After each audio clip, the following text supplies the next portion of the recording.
नमस्कार। न्यूज़ डंका के वार्तालाप में आप सभी का स्वागत है। आज हमारे साथ महाराष्ट्र, गुजरात और गोवा इन तीनों प्रांत के एकत्रित ऐसे क्षेत्र के संयोजक, स्वदेशी जागरण के संयोजक श्री प्रशांत नीलकंठ देशपांडे जी हैं। हम उनका स्वागत करते हैं। और प्रशांत जी, मैं पहले ही प्रश्न के साथ आपको ये पूछना चाहूँगा कि आप सोलर क्षेत्र में एक व्यवसायी हैं, उद्योगपति हैं। तो ऐसा क्या हुआ कि आप स्वदेशी जागरण की ओर, स्वदेशी जागरण मंच की ओर बढ़े और आपने स्वदेशी जागरण का काम शुरू किया?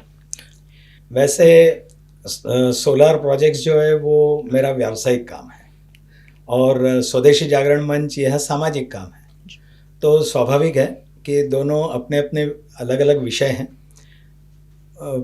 पैसा कमाना पड़ता है, इसके लिए सोलर प्रोजेक्ट्स कर रहे, केवल उसी के लिए नहीं, लेकिन एक मिशन मन में था और इसलिए मैंने अपनी कंपनी का नाम भी रेनबो टेक रखा है। रेनबो मतलब 7 रंग होते हैं और ये 7 अलग अलग प्रकार की जो नॉन कन्वेंशनल ऐसी एनर्जी सोर्सेज हैं, जिसमें एक सोलार है, जैसे विंड होता है, जैसे ओशियन वेव्स होती हैं, जैसे बगास वगैरह हैं, इस प्रकार के। तो ऐसी 7 अलग अलग टेक्नोलॉजी पे हम काम करते थे और अभी उसमें से केवल मैं सोलार का काम करता हूँ। तो स्वदेशी जागरण में आपका जो इंटरेस्ट आया वो कैसे है? वैसे एक घटना हर एक के जीवन में होती है। वैसे एक घटना भी ऐसी हुई और उस समय पर ध्यान में आया कि अपने देश का कितना बड़ा पैसा यह विदेश में चला जाता है। एक ईस्ट इंडिया कंपनी भारत में आई थी जी। और उसने अपने देश पर 250 वर्ष राज्य किया। आज भारत में 22,000 ऐसी ईस्ट इंडिया कंपनियां काम कर रही हैं। हम विचार कर सकते हैं कि कितनी भयानक स्थिति में आज हम हैं और जिस प्रकार से एफडीआई इस देश के अंदर आ रहा है, फॉरेन डायरेक्ट इन्वेस्टमेंट आ रहा है, उससे अनेक कंपनियां इस देश के अंदर आ रही है और आपका और हमारा पैसा लूट करके लेकर के जा रही है। तो स्वाभाविक था, मन में संघ का स्वयंसेवक होने के कारण मन में ये जरूर पीड़ा रहती थी कि इस विषय में कुछ ना कुछ करना चाहिए। 2017 में वैसा एक अवसर प्राप्त हुआ और जैसे ही अवसर प्राप्त हुआ तो मैंने कहा स्वदेशी जागरण मंच का काम करेंगे और करना शुरू कर दिया। अगर हम स्वदेशी की बात करें तो सिर्फ स्वदेशी वस्तुओं का इस्तेमाल करना चाहिए, ये बात यहाँ तक सीमित न होकर स्वदेशी विचारों और स्वदेशी संस्कृति का भी स्वीकार होना चाहिए, ऐसा स्वदेशी जागरण मंच का एक विचार है, इतना मैंने पढ़ा है। अब बात यह है कि संपूर्ण समूचे जगत में एक ग्लोबलाइजेशन की ट्रेंड है, ठीक है? तो ग्लोबलाइजेशन की ओर बढ़ता हुआ भारत और अभी का स्वदेशी जागरण मंच का जो हेतु है, क्या ये दोनों आपस में कॉन्ट्राडिक्ट करते हैं?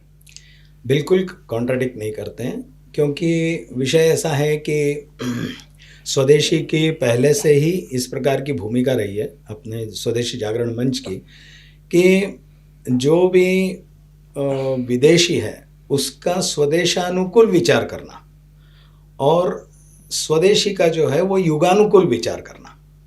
यानी आज से शायद 50 वर्ष पहले स्वदेशी का विचार करने वाले जो थे वो एक पद्धति से विचार करते थे। उस समय पर उनके मन में ललक थी कि इस देश को अंग्रेजों की दास्ता से मुक्त करना है जी। और इसके लिए स्वदेशी एक उसका साधन था और एक शस्त्र भी था। और इसके आधार पर लोकमान्य तिलक जी हैं, उससे पहले जो है वो स्वर्गीय बाबू गेनू हैं। तो ऐसे अनेक नाम लिए जा सकते हैं, लेकिन इन सब ने जो है वो स्वदेशी इस विषय के लिए अपना जीवन बलिदान कर दिया। तो उस समय के संदर्भ अलग थे, आज के संदर्भ अलग हो गए हैं। हम जब आप कह रहे हो जैसे कि ये ग्लोबलाइजेशन का विषय है, जागतिक भूमंडलीकरण का विषय है, एलपीजी जिस पर हम सोचते हैं, लिबरलाइजेशन, प्राइवेटाइजेशन, ग्लोबलाइजेशन, इसके ऊपर चर्चा चलती है। तो ग्लोबलाइजेशन ठीक है, मतलब हम ये कहते हैं कि भाई आप हमको माइक्रो चिप्स दीजिए ना। यस। आप हमको पोटैटो चिप्स क्यों देते हो? यानी उनसे हम अंकल चिप्स खरीदेंगे जो 600 रुपये किलो, मतलब एक्चुअली आप आलू जो है वो 600 रुपये किलो खरीदी कर रहे हो और बाजार में तो 30 रुपये किलो मिलता है। तो हमको आपके पोटैटो चिप्स की ज़रूरत नहीं है, हमको माइक्रो चिप्स दीजिए। आप हमको या आप रॉकेट साइंस दीजिए, आप आपके यहाँ का जो तांत्रिक नया जो कुछ अनुसंधान हो रहा है उसके अंदर हमको भागीदारी कराइए, लेकिन वो ये नहीं करते हैं। वो अपने सारे कंज्यूमर मार्केट में घुस रहे हैं और हजारों लाखों करोड़ का ऐसा अपना कंज्यूमर मार्केट में से हमको चूस करके लेकर के जा रहे हैं, सारे भारत को चूस रहे हैं ये। तो ऐसी स्थिति है। तो इसके लिए ग्लोबलाइजेशन के विरोध में नहीं, परंतु पूरे समर्थन में भी नहीं। समर्थन कहाँ तक?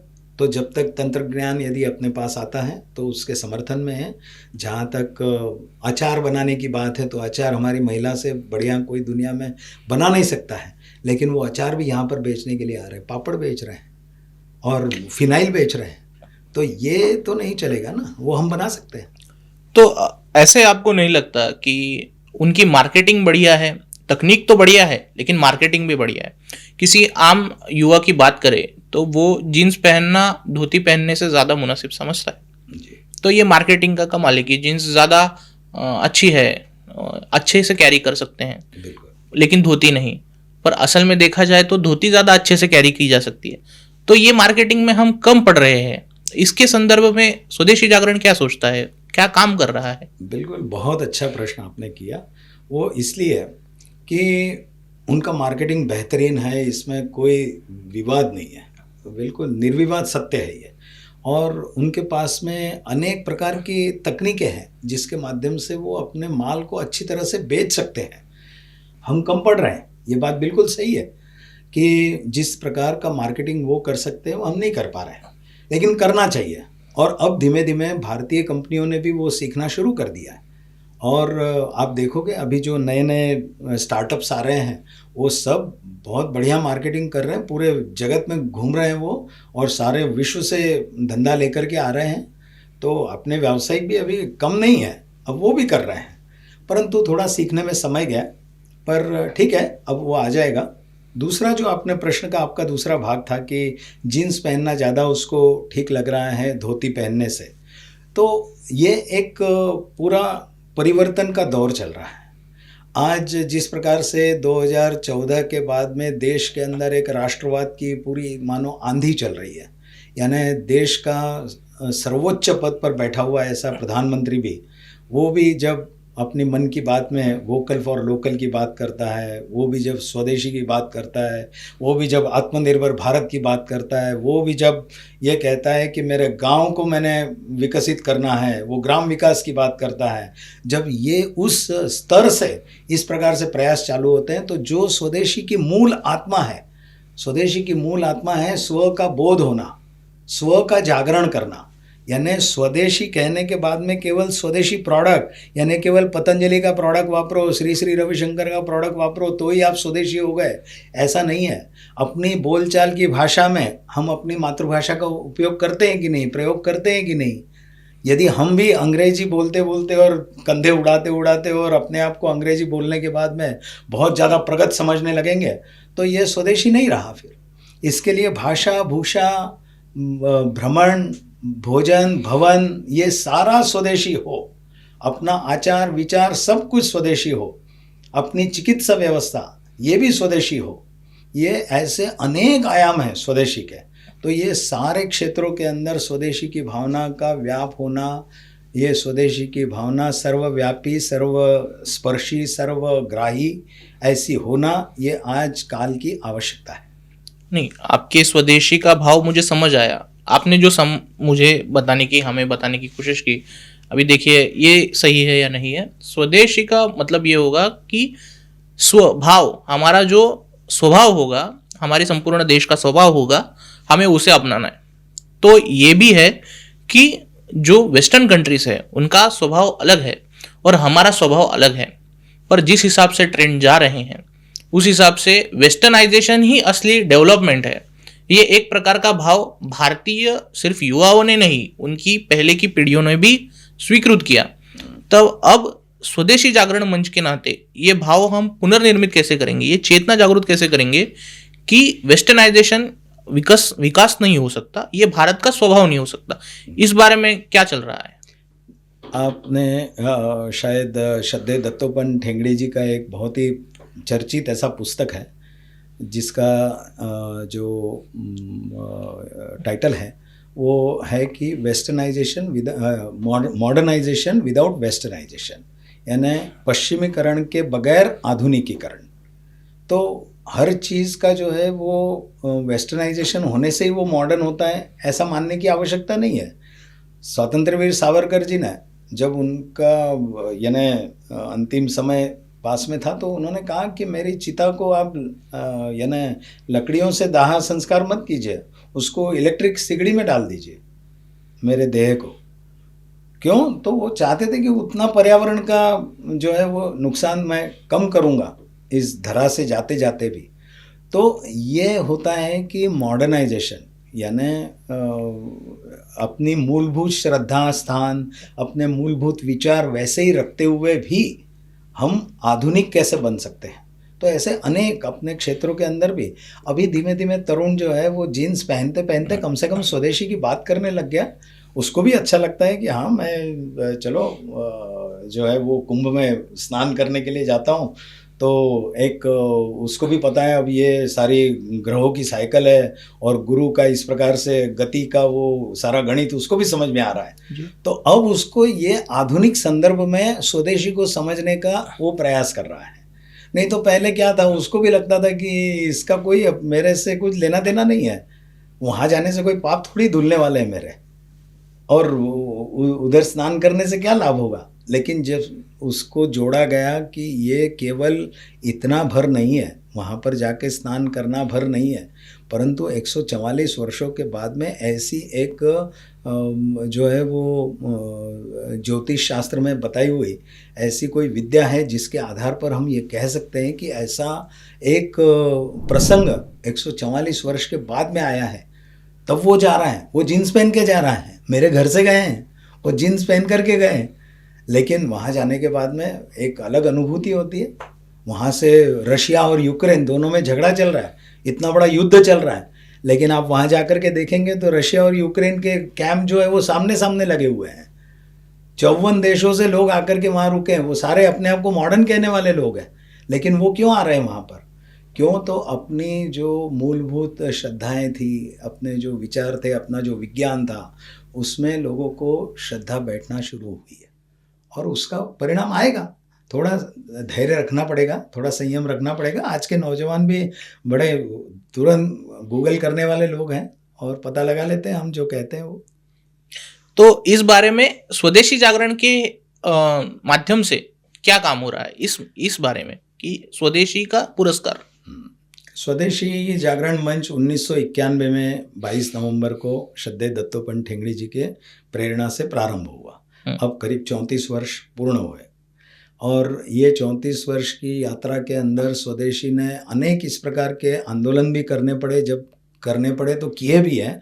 आप देखेंगे आरसेप का जो एक यानी रीजनल कॉम्प्रिहेंसिव इकोनॉमिक पॉलिसी, ऐसी एक चाइना ने निकाला हुआ एक विषय था जिसके ऊपर इतनी बड़ी देशभक्त सरकार होने के बावजूद भी मोदी सरकार उस पर साइन करने जा रही थी, लेकिन स्वदेशी जागरण मंच उस समय पर खड़ा रहा और उसने इसका विरोध किया कि आरसेप पे आपने साइन नहीं करनी है। ये किया तो भारत के ऊपर कितना बड़ा संकट आ सकता है। तो चूंकि अपने विचारों की सरकार थी तो वो समझ पाई इस बात को और उन्होंने साइन नहीं किए। नहीं तो आज भारत जिस गति से आगे बढ़ रहा है उसके ऊपर एक बहुत बड़ा ब्लॉक लगने की संभावना पूरी थी। तो स्वदेशी जागरण मंच ने समय समय पर चिंतन करते हुए और जहाँ जहाँ पर आवश्यकता लगी सरकार को अच्छी भाषा में समझाने का प्रयत्न किया। अपने लोग थे तो जल्दी समझ गए, पराये विचार के रहते हैं तो उनको ज़रा ज़ोर से बोलना पड़ता है। दिल्ली की सरकार ज़रा ऊंचा सुनती है तो उसको जिस भाषा में समझ में आता है उस भाषा में समझाते हैं। वैसे भी सिर्फ चीन इशू है ऐसा नहीं है। अगर हम स्वदेशी की बात करें तो अन्य देश की जो वस्तुएं हैं वो भी, और उद्योग हैं, औद्योगिक का बड़ी बड़ी कंपनियां, जैसे आपने ही खुद उसका जिक्र किया था। अब हमारे देश में बड़ी संख्या में युवा होने के बावजूद ऐसे उद्योगों को टक्कर देने के लिए एंटरप्रेन्योर्स की काफ़ी कमी है। तो उसके हिसाब से स्वदेशी जागरण मंच का कोई काम है? हम कुछ खड़ा कर रहे हैं? बिल्कुल कर रहे हैं। जब कोरोना प्रारंभ हुआ 2020 में उसके बाद में हम सबको पता है कि अपने यहाँ पर जो लोग नौकरी कर रहे थे उनकी नौकरियाँ चली गई, जो इंडस्ट्री थी वो इंडस्ट्री भी बहुत स्ट्रेस में आ गई थी, और सारे इंडस्ट्रियलिस्ट बड़े घबराए हुए थे कि अब क्या होगा आगे, मतलब जब सारा ही लॉकडाउन हो गया है तो मेरा माल लेगा कौन। ऐसी स्थिति में उसी समय पर सब कार्यकर्ताओं ने बैठ कर के विचार किया कि क्या करना चाहिए, और ये एक बड़ा एक कहना चाहिए कि एक वैश्विक संकट तो था ही, लेकिन सामने भारत के पास में एक बहुत बड़ा एडवांटेज था, बहुत बड़ा इसका डिविडेंड, जो डेमोग्राफिक डिविडेंड बोलते हैं, ये भारत के पास उपलब्ध था। क्या था वो, तो 15 से 30 वर्ष की आयु के नौजवान जो है भारत के अंदर 37 करोड़ है। This entire amount, this number works out to be the total population of US and Canada put together. Yes. तो ये होने के बाद जब इतने 37 करोड़ नौजवान हैं, उसमें से आज नौकरी कितने लोगों को मिलने वाली है, तो नौकरी तो बहुत कम होती जाएगी धीमे धीमे। तो जैसे जैसे आपका ये रोबोटिक्स बढ़ रहा है, ऑटोमेशन बढ़ रहा है, आपका ड्रोन की सिस्टम बढ़ रही है, तो इसके कारण 30% नौकरियां कम होने वाली है, आज जितनी है उसमें भी कम होने वाली है। तो हम सोच सकते हैं 145 करोड़ का देश, और उसके अंदर 30% जो आज की नौकरियां हैं, सब प्रकार की नौकरियां मिला करके भारत में 12-13 करोड़ से ज़्यादा नहीं है, उसमें भी 30% और कम हो जाएगी। जो लॉजिस्टिक में है, जो सर्विस सेक्टर में है, जो डिलीवरीज में है, जो इस प्रकार के गीग वर्कर्स हैं, ये सब में से यदि 30% नौकरियां ही कम हो जाएंगी, जब आपका माल घर पर आकर के ड्रोन डिलीवर करने वाला है, तो आदमी रखने की क्या आवश्यकता है, ऐसा कोई भी कंपनी सोचेगी। तो ये जब सोच इस देश के अंदर आना शुरू हो चुकी है, होने वाली है, और अब तो आर्टिफिशियल इंटेलिजेंस का ज़माना है, अब तो डीप सीक भी आ गया है चाइना से। तो कहने का मतलब कि चारों तरफ से इस प्रकार का जब ये संकट आ रहा है, तो ऐसे समय पर 2020 में स्वदेशी जागरण मंच ने नेतृत्व लेते हुए एक स्वावलंबी भारत अभियान का प्रारंभ किया, जिसके अंदर हम तरुणों को उद्योजक बनने के लिए कहते हैं। आप नौजवान को पूछो बीकॉम किया है तूने, तुझे क्या आता है, तो वो बोलता है नहीं मैंने बीकॉम किया है। अरे पर आता क्या है, तो नहीं, एसी ठीक करना आता है, नहीं आता है, ड्राइविंग करना आता है, नहीं आता है, आपको इलेक्ट्रिक का कोई यानी उपकरण, हाँ उपकरण चलाना आता है, उसको ठीक करना, रिपेयर करना आता है, नहीं आता है। अरे तो तेरे हाथ में तो कोई स्किल है ही नहीं, जब स्किल नहीं है तो तू अपना व्यवसाय करेगा कैसे, तू उद्योजक बनेगा कैसे। तो इस प्रकार का उसको स्वरोजगार करने के लिए, उसको उद्योजक बनाने के लिए ये स्वावलंबी भारत अभियान 2022 से हमने शुरू किया, पिछले 3 साल से चल रहा है। नहीं, प्रश्न ये नहीं है, प्रश्न है स्किल का, ये तो पहला प्रश्न था। स्किल के बावजूद हमारे पास निवेश के बाद में आती हैं और भी ज़रूरतें, जिसमें लेबर भी आएगा, मशीनरीज भी आएंगी, ये कहाँ से आएंगी। बहुत से युवाओं के पास इसका जरिया छोड़िए, उनको इसका आइडिया भी नहीं है कि एक बिजनेस शुरू करने के लिए उसमें निवेश के बाद में और भी चीजें लगेंगी। इसमें टीम बिल्डिंग से लेकर आपकी बनाए हुए उत्पादों को बेचना, उनकी मार्केटिंग करना, ये सब की आइडिया ही नहीं है तरुणों के पास। तो हम उनसे एक्सपेक्ट क्या करेंगे। हमारे पास हालांकि डेमोग्राफिक डिविडेंड काफी सारा है, पर उसका इस्तेमाल कैसे करेंगे। इसलिए क्या कर रहे हैं हम, स्वावलंबी भारत अभियान में 2 स्तर पर काम चल रहा है। एक जो है वो जागरण का काम है। एक जागरण मतलब क्या है कि तरुण को यदि हम आइडिया ही नहीं देते हैं, जैसे मैं जब 14-15 साल का था तो मुझे किसी ने नहीं बोला कि तूने उद्योजक बनना चाहिए। अरे कोई एक बार कह तो देता मुझे कि अरे तू उद्योजक बन सकता है, तू बड़ा आदमी बन सकता है, तेरे घर में मर्सिडीज खड़ी हो सकती है, तेरे घर में भी, तेरा घर भी शीश महल जैसा हो सकता है। तो तू सोचता क्यों नहीं है ऐसा, तू सोच। ऐसा मुझे तो किसी ने नहीं कहा था। तो हम उसको 15वें साल में ये बता रहे हैं कि तू उद्योजक बन सकता है। ये जागरण का भाग हो गया। दूसरा जो पार्ट है वो व्यावहारिक है। वो व्यावहारिक में हम पूरी इकोसिस्टम उसको बता रहे हैं तरुण को कि तेरे पास मशीन पावर चाहिए, मैन पावर चाहिए, मनी पावर चाहिए, मार्केटिंग पावर चाहिए, मैनेजमेंट पावर चाहिए, तुझे बैंकिंग पता होना चाहिए, फाइनेंस पता होना चाहिए, तुझे इंश्योरेंस पता होना चाहिए। ये सब तुझे जब पहले दिन से पता है तो वो एक अच्छा गठित और ऐसा अच्छे शेप वाला ऐसा उद्योजक तैयार हो सकता है। मैंने जब उद्योग शुरू किया तो मुझे खाली सेल्स रजिस्टर और परचेज रजिस्टर पता था, लेकिन यदि मुझे उस समय पर पता होता तो शायद मैं और आगे बढ़ गया होता, लेकिन नहीं पता था। ठीक है, वो समय अपना था, लेकिन आज के नौजवान को ये सब चाहिए और उसके पास में एक बहुत ही मैजिक मोबाइल उसके हाथ में है, गूगल गुरु उसके साथ में है, तो वो सब पता लगाता है उसके अंदर से, लेकिन उसको प्रेरणा देने वाला कोई चाहिए होता है। तो हम उसके साथ में यानी एक व्यावहारिक पक्ष भी है, एक जागरण का पक्ष भी है, तो दोनों तरह से हम प्रयास कर रहे हैं। नहीं, व्यवहारिक पक्ष में ही मुझे प्रश्न पूछना होगा। जैसे कि अगर कोई युवा है, वो अपना बिजनेस खड़ा करेगा, वो अपने बिजनेस के हेतु से टीम बनाने से लेकर सभी ये करेगा, या फिर उन चीज़ों से लड़ता रहेगा जिनसे आज की सरकार जिसे रेड टेपिज्म कहती है, आज की सरकार जिसे उद्योजकों के रास्ते से हटाना चाहती है, और वो हट नहीं रहा। बुरी चीज़ ये है कि वो हट नहीं रहा। अगर उद्योग के लिए कोई युवा बैंक के पास लोन लेने जाए तो उसके इतने प्रोसीजर है कि वो बेचारा उसी में तंग हो जाएगा। तो इसके लिए क्या कर सकते हैं? क्या होता है कि बैंकों की अपनी एक मर्यादा होती है जी।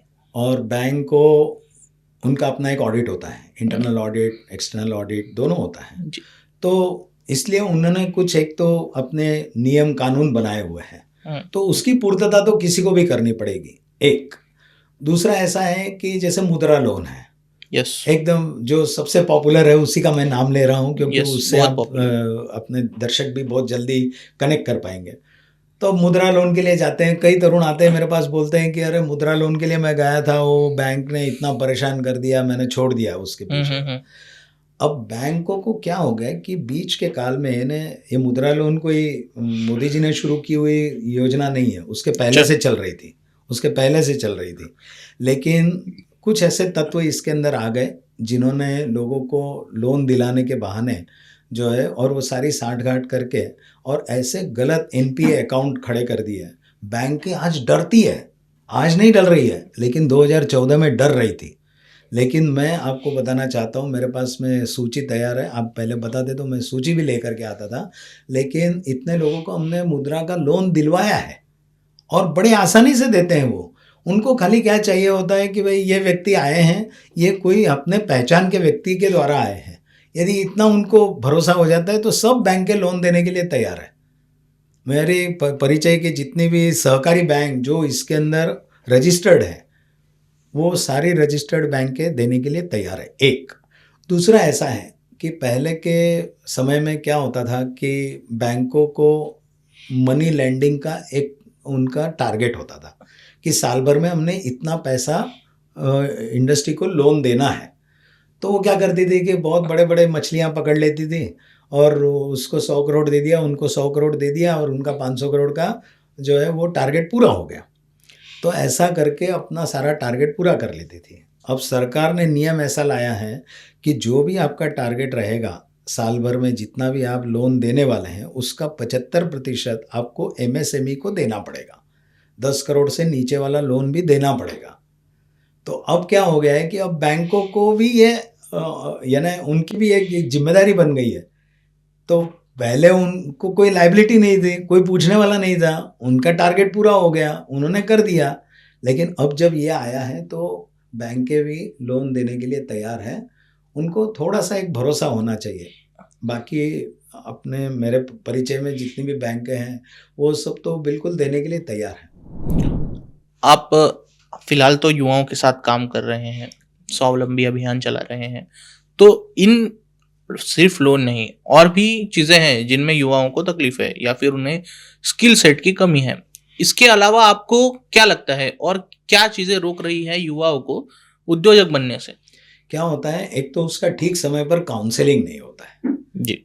यदि नौजवान को आप 11वीं कक्षा में जब वो है तब उसका इंटरेस्ट ही नहीं पूछते हैं, उसको बनना होता है फिल्मी हीरो और आप उसको ज़बरदस्ती लगाए हुए हैं कि तू चार्टर्ड अकाउंटेंट बन, तो वो नहीं बनता है। शंकर महादेवन उसका कितना बड़ा उदाहरण है, आईटी इंजीनियर है, वो टॉप क्लास आईटी इंजीनियर है। वो मुंबई यूनिवर्सिटी में टॉप 5 में आया हुआ व्यक्ति है, लेकिन उसको संगीतज्ञ बनना था तो वो संगीत के क्षेत्र में चला गया और आज देखो कितना बड़ा नाम कमा लिया। तो हम उसके साथ में काउंसलिंग नहीं कर रहे हैं। आजकल सब माँ बाप को ऐसा लगता है मेरा बेटा इधर डॉक्टर बनना चाहिए, इंजीनियर बनना चाहिए और बहुत बड़ा आईटी इंजीनियर बनना चाहिए, जिससे वो जाए वहाँ पर 40 लाख का पैकेज लेकर के आ जाए, यूएस में जाके नौकरी करे, फिर हमको भी लेकर के जाए। और वो तो कुछ लेके नहीं जाता है, वो माँ बाप यहीं रह जाते हैं, वो वहाँ पर सेटल हो जाते हैं। अर्थात स्वदेशी के साथ हमें ये मानसिकता का भी निर्माण करना होगा एग्जैक्टली। कि भारत को उद्योगों की जरूरत है, नौकरी लेने वालों की कम है। यस। ये सरकारी नौकरी का भी एक भूत है, तो जी। उसे कैसे उतारते हैं? क्या होता है कि जब बच्चा 12वीं के होने के बाद जब वो अपने ग्रेजुएशन में आता है, तब से उसके मन में केवल एक कोई सरकारी नौकरी ये उसके ध्यान में रहती है। लेकिन यदि 11वीं में उसको आपने कोई स्किल दे दी और छोटा सा उसको व्यवसाय चालू करके दे दिया, तो बाय द टाइम वो जैसे ही अपना ग्रेजुएशन पूरा करता है ना, तब तक मैं ऐसे अनेकों उदाहरण बता सकता हूँ कि वो ग्रेजुएशन करते करते हर महीने 20-25 हज़ार रुपया कमा रहा है। तो जो बच्चा 11वीं में शुरू करके और ग्रेजुएशन पूरा करने तक यदि 25,000 के लेवल पे पहुंचा है, तो वो 15,000 की नौकरी के पीछे क्यों पड़ेगा? वो तो सोचेगा अभी तक मैं पढ़ाई कर रहा था इसलिए मुझे समय नहीं मिलता था, अब तो मेरे पास पूरा समय है, अब तो मैं पूरी ताकत से अपना व्यवसाय करूंगा और मैं पैसा कमाऊंगा। पैसा कमाने की आदत हम भूल गए हैं। धर्मस्य मूलम अर्थः, ऐसा अपने शास्त्र कहते हैं कि धर्म का मूल जो है वो अर्थ है। हम उस अर्थ को ही भूल गए। हम पैसा कमाना मतलब बहुत हीन काम है ऐसा समझते हैं। ऐसी स्थिति है। अनेक विद्वान लोग जो है वो पैसा नहीं मांगते हैं। क्यों? तो बोले मेरा वैल्यू कम हो जाएगा। अरे पैसा आपने काम किया है तो पैसा मांगना चाहिए, लेकिन नहीं मांगते हैं। तो ये जो धर्मस्य मूलम अर्थ, ये अपने विद्वानों ने बहुत पहले, हजारों वर्षों पहले ये कह दिया है। तो ये तरुणों को समझाना पड़ेगा, उनका काउंसलिंग करना पड़ेगा, उनको मोटिवेट करना पड़ेगा। तो हम मोटिवेशन के भी कार्यक्रम करते हैं, काउंसलिंग के भी करते हैं, हम सरकारी योजनाओं के भी कार्यक्रम करते हैं। हम उनके लिए अलग अलग प्रकार के कैंप लगाते हैं जिसमें सॉफ्ट स्किल्स। हमारे यहाँ पर 160 बच्चों को हमने बुलाया है कि 10 वैकेंसी भरनी है, 160 बच्चे आ गए, उसमें से 80 तो पहले ही राउंड में चले गए।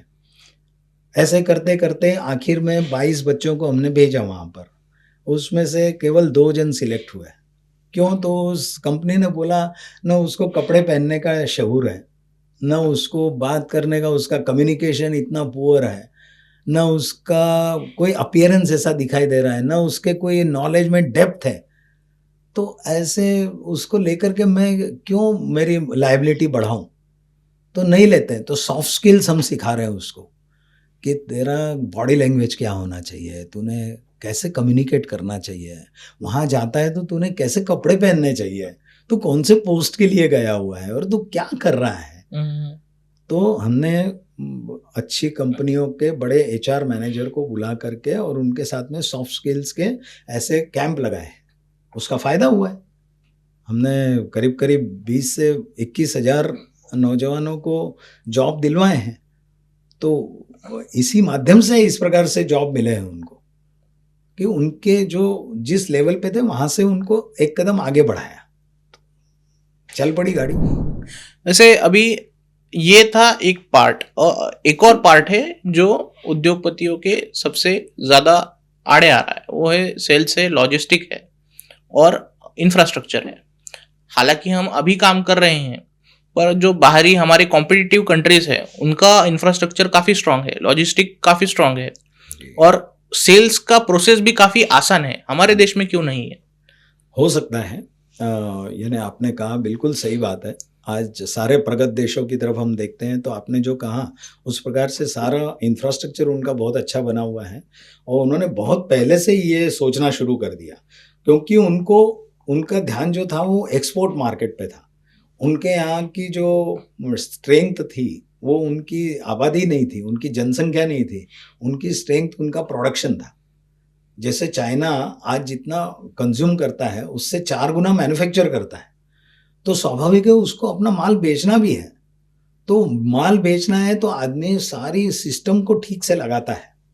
आज कोई भी एक कंपनी आप ले लो जो अभी केवल भारत में बेच रही थी, लेकिन जैसे ही उसको यूएस में भेजना है तो उसके कुछ डूज एंड डोंट्स आते हैं वहाँ से कि आपको इतना कॉम्प्लायंस आपको करना पड़ेगा, तो कॉम्प्लायंस करने के अंदर वो बहुत सारे सिस्टम को ठीक कर लेता है। तो ये धीमे धीमे परिवर्तन अपने यहाँ पर भी हो रहा है। पहले कंपनियां, यस आपने बताया वैसे ही थोड़ा सा लिथार्जिक सारा काम चल रहा था, लेकिन जैसे ही देखा कि पूरे विश्व के अंदर यदि हमको टिके रहना है, यदि हमको प्रोडक्शन का बेस बनना है, और जब चाइना आज की स्थिति में बहुत ही गंभीर परिस्थितियों से गुजर रहा है, ऐसे समय पर भारत के पास एक ऐतिहासिक ऐसे अवसर प्राप्त हुआ है, और ऐसे समय पर हमने उसको भुनाना चाहिए। तो अब लोगों ने ठीक से करना चालू कर दिया। आप देखो जितने भी पैकेजिंग आ रहा है, अच्छी अच्छी कंपनियां हैं अपने यहाँ पर, तो उनका पैकेजिंग देखो, वर्ल्ड क्लास पैकेजिंग करते हैं। उनकी सिस्टम देखो, सारा उनका जो सॉफ्टवेयर है, वो सॉफ्टवेयर के माध्यम से कितना स्मूथली सारा काम हो रहा है। तो अपने यहाँ भी बदल हो रहा है, समय लगेगा। पर ये बदल बहुत ही धीमे गति से हो रहा है। खैर,